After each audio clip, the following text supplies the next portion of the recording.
You're eating the same foods you've always eaten, maybe even less. You're working out religiously, but your genes don't fit. The scale keeps climbing.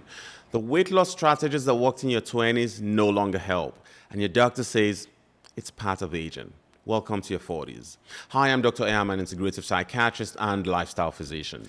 Today, I'm sharing the 5 non-negotiable things you must do if you're gaining weight in perimenopause. Let me paint you a picture. Lauren came to my office last month. 43 years old, she'd been doing everything right for 2 years, counting calories and hitting the gym 5 days a week. But she'd gained 15 pounds. She looked at me with tears in her eyes and said, Dr. Ayer, I feel like my body is betraying me. Does that sound familiar? In perimenopause, your hormones don't just fluctuate, they affect your metabolism. Estrogen and progesterone levels decline while cortisol spikes. Estrogen helps control how and where your body stores fat. When it drops, your body tends to store more fat around your belly instead of your hips and thighs. Also, as you age, muscle mass naturally decreases. Muscle helps burn calories. Less muscle means your body uses fewer calories each day. If you continue eating the same way, the extra calories can accumulate as fat. Your body's metabolism slows with age, especially with reduced muscle mass. This slowdown makes it easier to gain weight, even if you stay active. A study found that women in perimenopause can gain up to 3 pounds per year, even without changing their diet or exercise routine. So what do? Let me share the 5 game-changing strategies that help Lauren lose those stubborn pounds and feel like herself again. Number 1, stop starving your metabolism. Eating too little, especially under 1,200 calories per day, can backfire when it comes to weight loss. Eat more to lose more might sound strange, but here's why it works. When you restrict calories below 1,200 per day, your body thinks it's in survival mode. It slows your metabolism and starts breaking down muscle tissue for energy, and it hoards every calorie as fat. Think of your metabolism like a campfire. Starve it of fuel, and it dies down to barely glowing embers. Feed it consistently, and it roars back to life. The magic number? Most menopausal women need at least 1,500 to 1,800 calories per day. A study showed that women who ate adequate calories lost more weight than those who severely restricted their intake. Why? Because their metabolisms stayed active. Number 2, protein is your secret weapon. Here's something that will blow your mind. Experts now recommend that women over 40 aim for significantly higher protein, often up to 50% more than the standard minimums set for young adults in their 20s.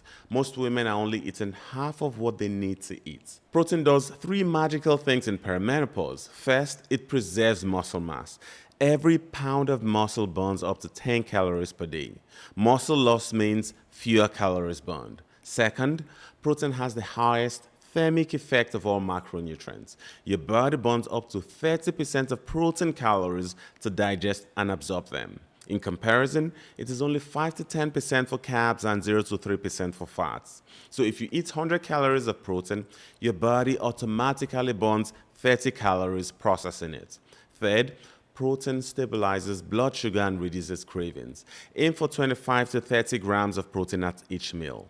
That's about the size of your palm. Greek yogurt for nuts with breakfast, salmon salad for lunch, chicken stir fry for dinner.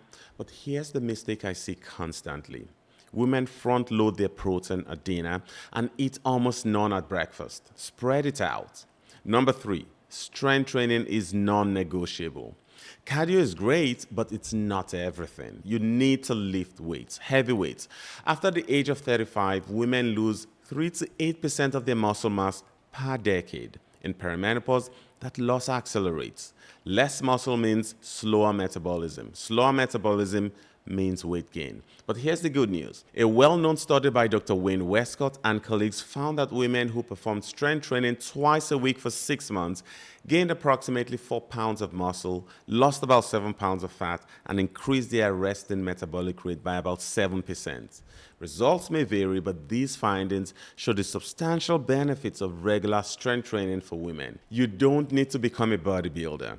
2 to 3 strength sessions per week is great. Focus on compound movements such as squats, deadlifts, and rows. Challenge your muscles to grow. Number 4, fix your sleep or nothing else matters. If you're not getting 7 to 8 hours of sleep per night, your weight loss journey will likely be a struggle. Poor sleep destroys two critical hormones: leptin, which tells your brain you're full, and ghrelin, which controls hunger.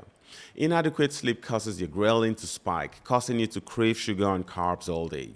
But it gets worse. Sleep deprivation increases cortisol. High cortisol tells your body to store fat around your midsection, so that stubborn belly fat may also be related to insomnia. A study revealed that people who slept 7.5 to 8.5 hours per night lost significantly more fat, about 55% more, compared to those who slept only 5.5 hours per night during the same diet and exercise routine. The findings come from a clinical trial that compared fat loss between these sleep groups. Both had the same calorie restriction and activity, but the group with more sleep lost more fat and preserved more muscle. Create a sleep sanctuary, cool, dark, and quiet. No screens for 1 hour before bed. Consider magnesium glycinate to calm your nervous system. I've put together a guide with practical strategies to help with sleep, mood swings, and anxiety. The link for this free guide is in the description below. Number 5, manage stress like your life depends on it. Chronic stress is the silent saboteur of weight loss and perimenopause. When you're stressed, your adrenal glands pump out cortisol. Cortisol tells your body to store fat, particularly around the abdomen. During perimenopause, hormone levels fluctuate wildly. These changes can make your body's stress response more sensitive, so things that didn't bother you before may suddenly feel overwhelming. Your teenage daughter's attitude, your aging parents, work deadlines, all hits harder. A study found that women with high cortisol levels were far more likely to gain abdominal weight. You need practical stress management tools. I'm talking about evidence-based strategies. Deep breathing for 5 minutes daily can lower cortisol significantly. Meditation for just 10 minutes reduces stress hormones and improves insulin sensitivity. Yoga combines movement with mindfulness for double benefits. I would like to address a crucial issue a lot of my patients struggle with: weight gain from medications for anxiety, depression, and other mental disorders. Many psychiatric medications can cause significant weight gain. Antidepressants like paroxetine and mirtazapine can cause users to gain up to 7% of their body weight, which can be 10 to 12 pounds for someone weighing 150 to 170 pounds. Some mood stabilizers and antipsychotics can even be worse. But here's the catch-22. Perimenopause often triggers anxiety and depression for the first time. Your doctor prescribes medication to help your mental health, but the medication makes weight gain worse, which makes you feel worse about yourself, which worsens your mental health.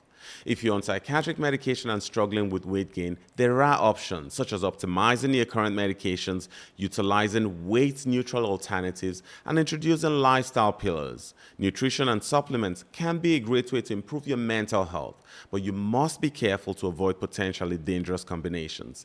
This next video discusses supplements that should never be taken together.